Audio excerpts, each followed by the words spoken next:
How's it going, Rogues Gallery, and welcome to another Cyberpunk TCG video here on Red Zone Rogue.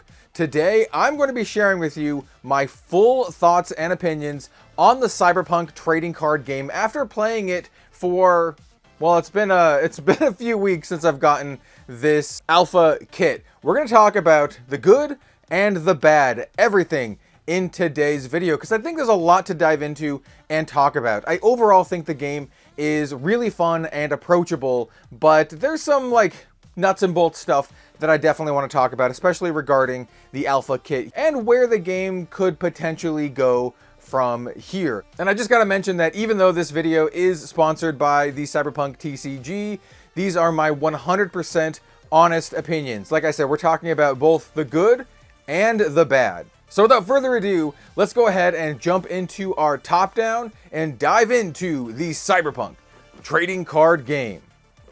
Let's do it. All right, I'm really stoked to finally dive into the Cyberpunk TCG and share my thoughts with all of y'all after playing this game for several, I mentioned it at the intro, several weeks at this point. I've played a ton of games with the alpha kit. I've got a lot of thoughts. We're going to share some of the cards that I think are really good and could form the foundation for strategies and just evaluating good cards in the future, as well as maybe some pitfalls, maybe some issues with the alpha kit, because well, we'll get into it in just a moment. So we have the alpha kit here, and I have the actual decks from the alpha kit in this lovely deck box that I picked up in Tokyo last year. So let's go ahead and take out the decks.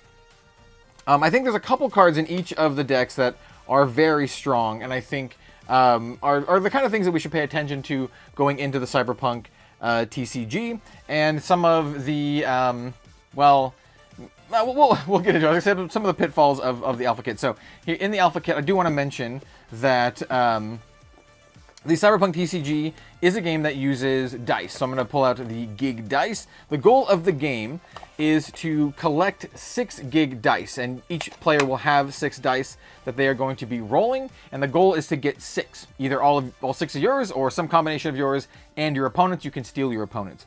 By the way, if you'd like a full how to play Cyberpunk TCG video, I actually made one of those. I will have a link in the description down below, but I kind of went really in depth in that video. I wanted to approach it in a perspective both for new players to trading card games in general, and also for TCG players who are pretty entrenched like me and answer a lot of the questions that would apply to both situations. So if you want to learn how to play the Cyberpunk TCG, go check out my video in the description down below. I go, like I said, quite in depth. I think it's the longest video out there on how to play, but I feel like I answer almost every question.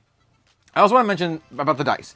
So you see dice and you think, oh, random. This is going to add a random mechanic or random element to the game where if I roll a bunch of ones in a row, I just lose. That is absolutely not the case for the most part in this game. Now, there might be a situation in the future where, your life depends on the dice roll, but I don't think I lost a single game to dice rolls while playing the alpha kits. I probably lost because I lost a lot of the tempo, and we'll talk about that with these alpha kits, and specifically the alpha decks.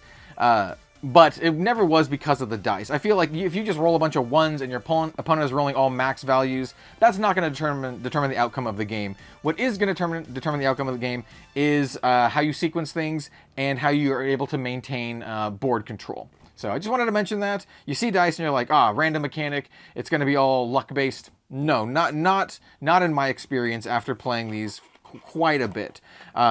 So I just wanted to mention the dice and talk about that up front, because I feel like that's an important part of the game. The general game is fairly unique in the TCG industry. I've played every trading card game out there, literally all the TCGs that are currently on TCG Player, plus a ton of the old dead ones. I feel like this game is pretty unique. It is a unit-based game, right? You play your dudes and you have dudes, and that's basically how you win. You use the dudes to attack your opponent, you steal their gig dice, you win, hopefully. It is an extremely board-based game, to the point where I feel like If you don't have a good board state or you lose tempo, it's really easy to fall behind and actually just lose the game, and it can kind of snowball out of control. I think that's one of my biggest criticisms of these alpha kits is they're very snowbally. Once one person starts to win, it tends to be that they just keep winning, and it can be really, really, really hard to come back after you get to overtime, which is when both players have rolled their last gig dice. Then you go into overtime, and whoever has an advantage, whoever gets the 6th dice, immediately wins the game. It doesn't check at the end of turn like normal, or at the beginning of their turn like normal. And so that's kind of like one of the big problems with these alpha decks is problems of tempo, card advantage, and just like, I don't know, simplicity. So I say that, but I also want to note that these are the alpha decks, and I talked with the head designer of this game, Richard Zapp, and he confirmed some of my suspicions. And I suspected that these decks were extremely simple and underpowered because they are meant to be an introductory point for people like brand new to trading card games at all. After all, they sent these to other people, not just lifelong card players like myself, but also like outlets like IGN, to people who have maybe never even played card games, people who are more familiar with the Cyberpunk 2077 video game rather than tabletop games or TCGs. And so because of that, these are actually quite simple. So I feel like I got like the baseline experience. And if you want to compare this to anything, think of like, old Magic structure decks or something like that, where you just get like the most base experience, and you don't really get a sense of how the game actually plays once constructed is like fully out there. And that's something that I'm really going to be keen to keep my eye on and check out once we get more powerful cards and more powerful decks, and once synergies start to come together. There are some synergies in these, but they tend to be a little rudimentary. There's a lot of just vanilla dudes in the deck. So even like Jackie Wells here, right? He is a 6 cost. He has 6 power down here. He's a merc, and it looks like he does something cool, and he does. But he's at the end of the day, he's just like a dude. Like, this unit has +2 power for each of your friendly gigs. So he's just a big dude. And there's also cards that are literally like T-Bug that don't have a rules box at all. It's just blank, right? She's a 3 cost, 5 power. That's all she does. So this is kind of like that sort of experience. And so I want to caveat everything I just said with that, this is an experience meant for people who have not played TCGs at all. And it can lead to, like I said, some very like snowbally situations. The game itself is really fun. There is like a nice back and forth because of how the game's combat works. In combat in the Cyberpunk TCG, you attack one at a time during your attack phase. You can't sequence things where you attack and then play something and then attack. It just has a specific combat phase, but you attack one at a time with your dudes, and you can target attack your opponent's stuff. So if they have like a rested guy, then you can attack into it like directly.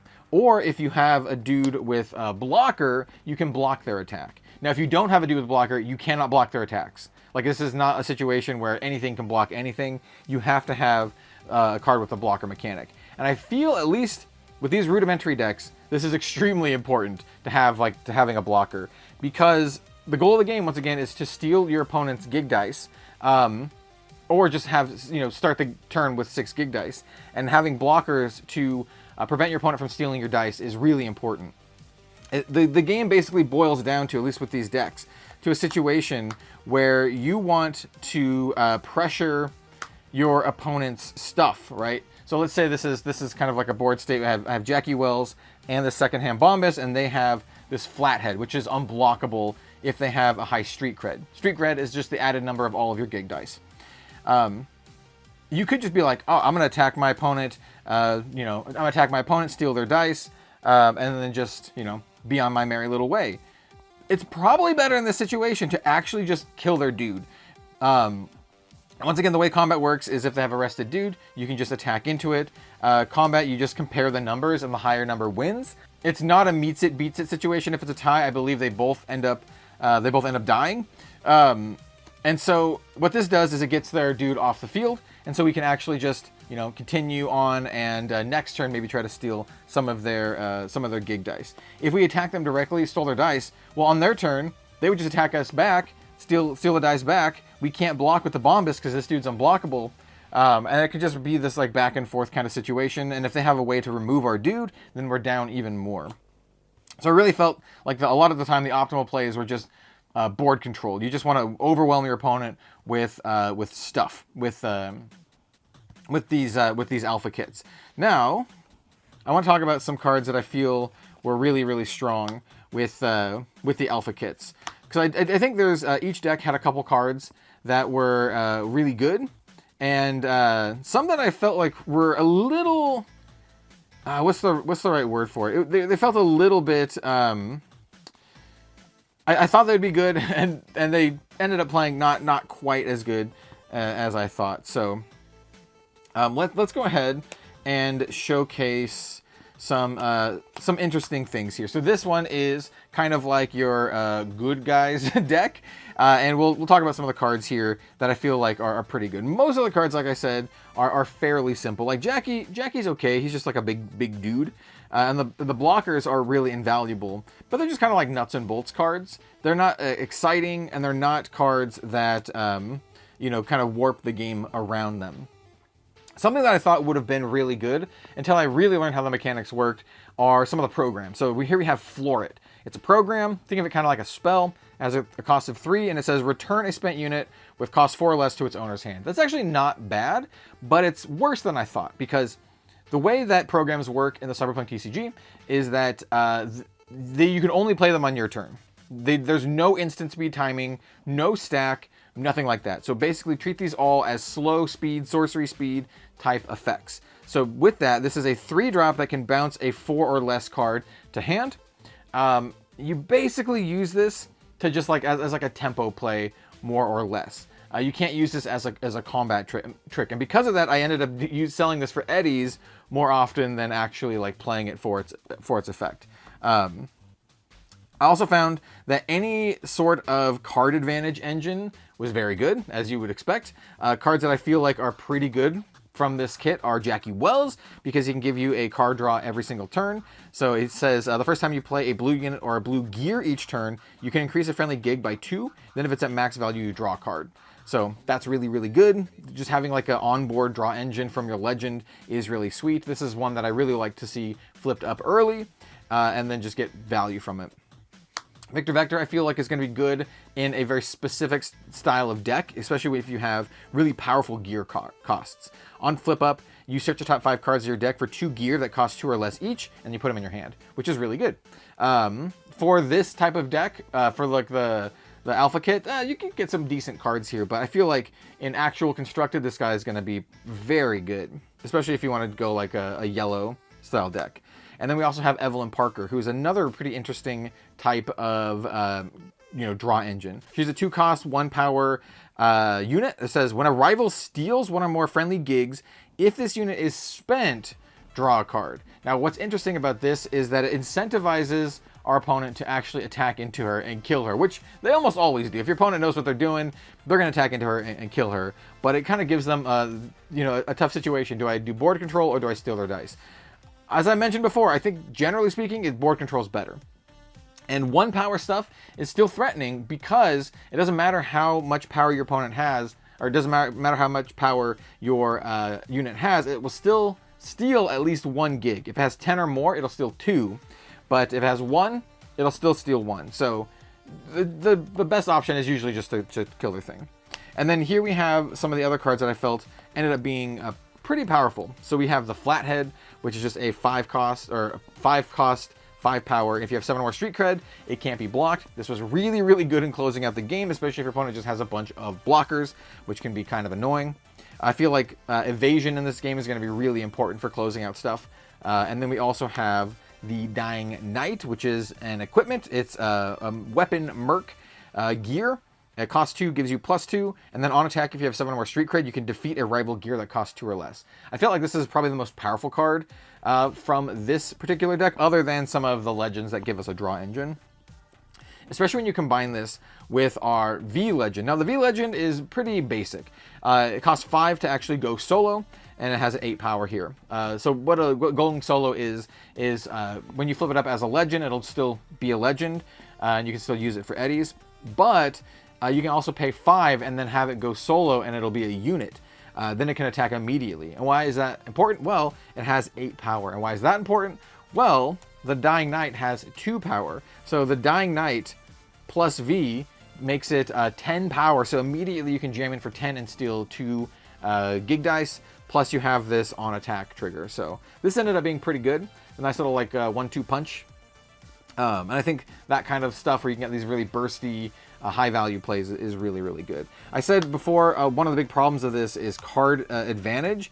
And by that I mean there's not a lot of like 2-for-1 removal effects. There's no board sweepers or anything like that. So it ended up becoming, like I said, over and over, a game of like board control and just playing dudes. All right, so that is this deck. Let's go ahead and showcase the Arasaka deck. So I played with the Arasaka deck more than this one. Just like this one, some of the best cards in this one ended up being the legends. Saburo Arasaka is really good because he gives all of your Arasaka units +1 power, so you can kind of get to the point where you can, you know, trade efficiently or attack efficiently into your opponent's stuff, so you're not actually trading, so you're just taking out their things. Yorinobu is a decent like draw engine. So it says the first time a friendly Arasaka unit attacks each turn, you draw a card. Then if you have less than 20 street cred, you discard a card, which is still pretty good. Drawing a card and discarding a card is still good. And then once you have that 20 street cred, you just get to draw a card every time you attack, which is really, really nice. And then Goro is he's a go solo, but he's also a blocker. I found that overall Goro tended to be extremely powerful. Just having this blocker ability, like just a 7 power blocker, is just really annoying. Generally speaking, I found it to be more useful than V, who just has the 8 power, doesn't have the blocker on there. But if you have the 1-2 punch with V and Dying Knight, then you can kind of do some nice stuff. But overall, I felt like Goro was a little bit more valuable. Like I said, I think blockers tend to be pretty good, at least in the beta version. Now, let's talk about some of the best cards in this deck. Now, I feel like there's some very good cards and some cards that I didn't think were very good at all. So the best cards in this deck, I believe, are the Minotaur and the Satori. Sandevistan is actually pretty sweet as well. I would say those ones are the most interesting ones. We also have Takamura, which I feel is like just not good. I'll talk about why I don't think he's very good. This one, the unit version.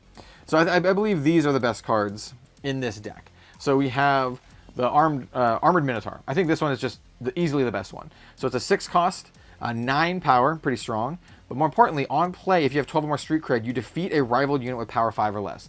This is a great 2-for-1. This is the kind of stuff that the deck needs to actually get that advantage, so you can actually push for a win and not have like a board stall situation. And I feel like when you're playing constructed, you're going to be wanting to put a lot more stuff like this into the deck. We definitely needed a lot more 2-for-1s like this. And then also Satori. Satori is a gear. This was a 2 cost, 1 power gear, and then on attack, if this wins a fight against the rival unit, you get to draw a card. Once again, 2-for-1 value. You kill their guy, you draw a card. It's absolutely fantastic. And hopefully that +1 will make a nice break point so you can actually, kill their stuff. And then I also really like Sandevistan, just for its unique effect. So it is 3 cost gear, gives you +3 power, and then on play, this unit can attack spent units this turn, which is really good. So you can, immediately attack into something. So the idea is that you play a dude and then you immediately Sandevistan the dude, so you can attack immediately and kill one of their things and get that, once again, that tempo value. The reason I don't think Goro is very good here, or Takamura is not very good. So he's a 4 cost, 5 power, and it has +1 power during your turn for each face-up legend in your legends area. So the most that this can be is 8, right? So a 4-drop 8, that's actually fine. It's fine. It gives you an okay breakpoint with Sandevistan. It can with Satori if you have Arasaka or Saburo out, right? Because Saburo will give you +1, and then you'll get +1 from this, so you'll get up to that 10, which is really, really nice. But why I found this to be like a little bit underwhelming, especially for a named card, is because we also have just generics in the deck. So we have this 3 cost 5 that doesn't have any effect. But more importantly, we have this 4-cost 7. So you can kind of compare these two, right? So you have a 4-cost 7 with no effects, and a 4-cost 5 that if you have all of your dudes flipped up, it has 1 more power. So it becomes an 8. But if you don't, then it's just like worse, right? It's just much, much worse. So I don't know. It's one of those things where like, this is like situationally better at one point, but most of the time this is gonna be the better card. And you can still Sandevistan the Atlas, right? And give it 10, right? So you can Sandevistan the Atlas and immediately have the 10, so you can get that double steal. Yeah, so that's kind of like a lot of the stuff that I wanted to talk about for the these kits. I did feel like each deck had a couple cards that I felt were like very strong, and most of the cards were very like, you know, it's just like a dude with no text box.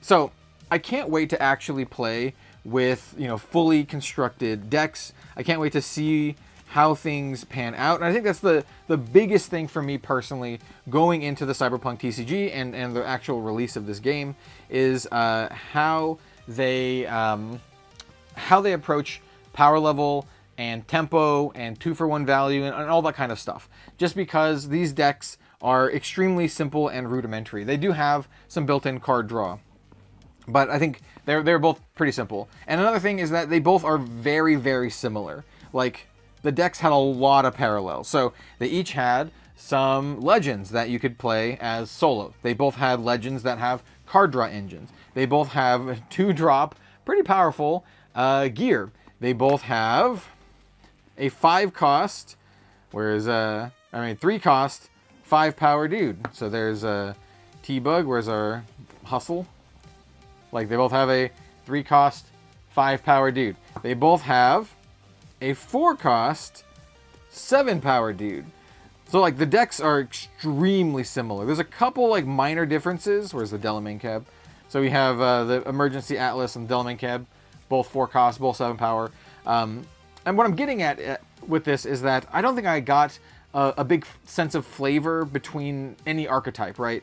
The decks are very similar and played very, very similarly. There's some minor differences, right? So like the Arasaka deck has the Sandevistan, so it has an ability to attack immediately, and it also had the Minotaur, which can get that nice 2-for-1 value, while this deck had Dying Knight, so we can actually kill our opponent's gear, and we also had some sort of like tempo and unblockability.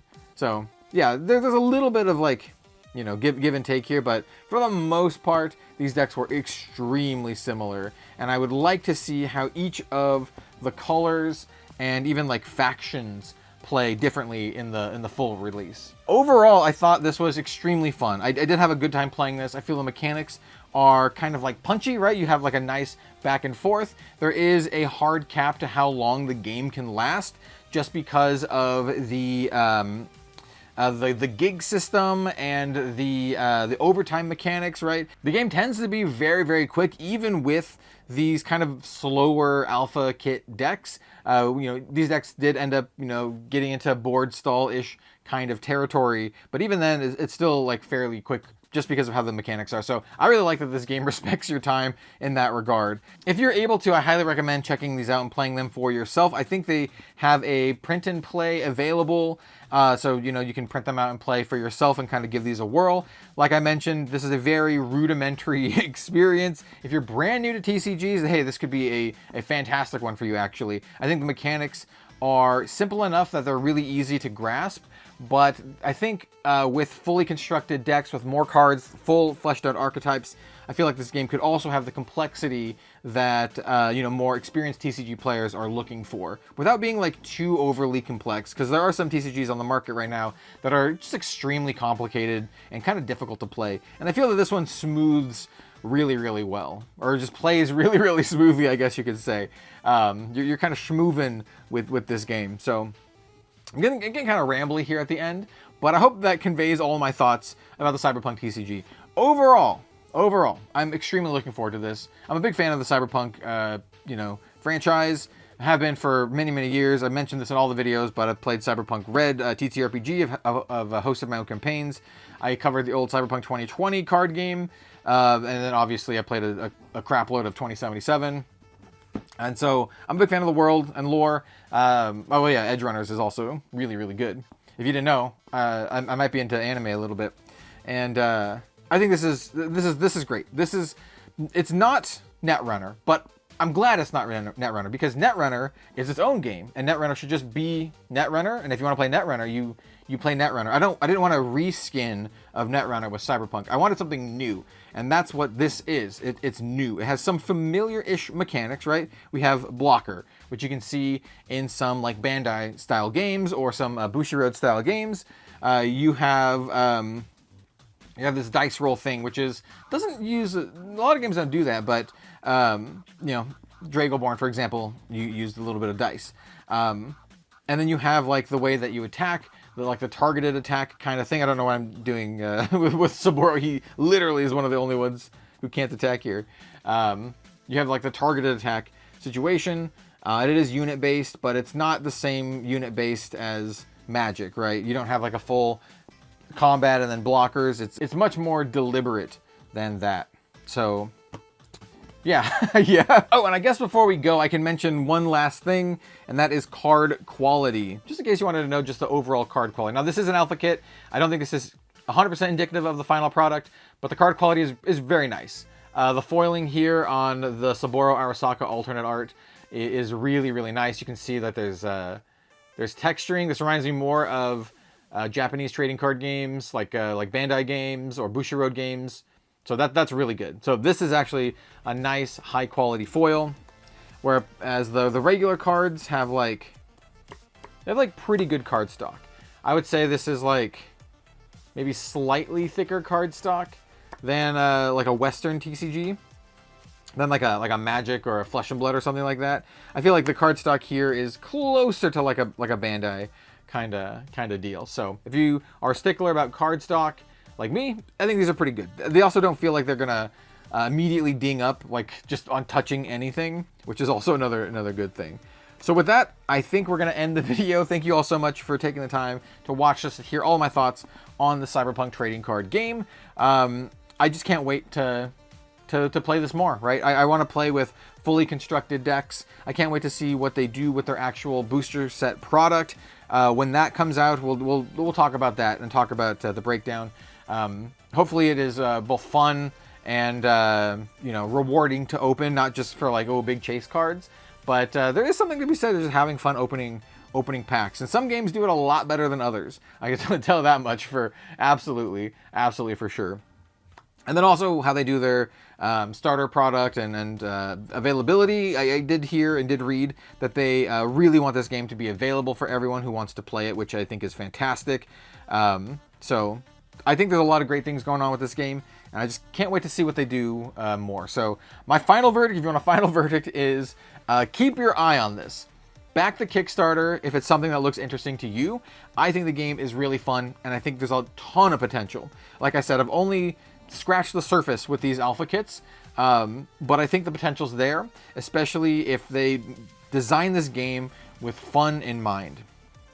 And I think they are. So yeah, those are kind of my thoughts. Game is really, really fun, ton of potential.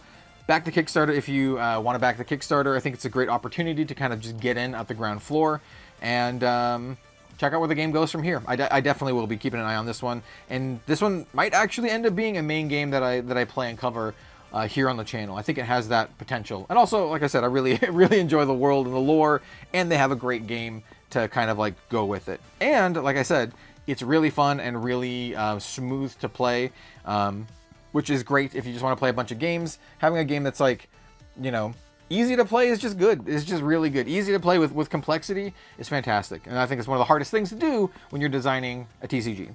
So thank you all so much for watching. I keep rambling. I really appreciate you for being here. Don't forget to like, comment, subscribe, hype the video if you'd like to push the content out there so more people can see the Cyberpunk TCG. Stay tuned for more Cyberpunk content here on Red Zone Rogue. Please let me know in the comment section down below if you would like to see more Cyberpunk content from me on Red Zone Rogue. And yeah, I'll see you next time.